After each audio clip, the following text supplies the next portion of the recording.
টাকা যারা কামাই করে 2 নম্বর পথে, তারাও তো সুখের জন্যই কামাই করে, না দুঃখের জন্য করে? হারাম টাকা যারা কামায় কিসের জন্য করে? সুখের আশা না করে? কিন্তু বাস্তবতা কি জানেন? হারামখোর এই টাকা তাকে কখনো সুখ দেয় না।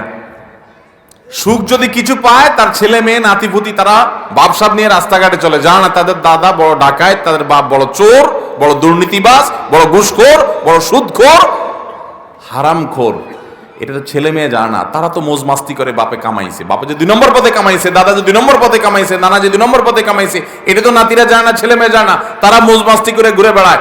আর বুড়া নিজেরটা নিজে জানে, হায়রে এগুলো সব তো চোরাই টাকা, এগুলো সব তো 2 নম্বর টাকা। তার ভেতরে ত্রাস শুরু হয়ে যায়, অস্থিরতা। ওই যে মুরব্বীর কথা বলছি, উনি আমাকে বলছেন, হুজুর আমার কাছে তো ভালো লাগে না, আমি তো জানি এগুলো সব মানুষের রক্ত চোষা টাকা, এগুলো যখন মনে উঠে আমার ভিতর থেকে, ওনাকে আল্লাহ তওবার নসিব দিয়েছেন, উনি তো ভালো মানুষ যে উনি ফিরে এসেছেন, সুযোগ পেয়েছেন মৃত্যুর আগে তওবা করার। কত কবল পড়া আছে, এই সম্বিত পর্যন্ত তার ফিরে আসে নাই, সে মৃত্যুর আগে তওবা পর্যন্ত করা নসিবে হয়।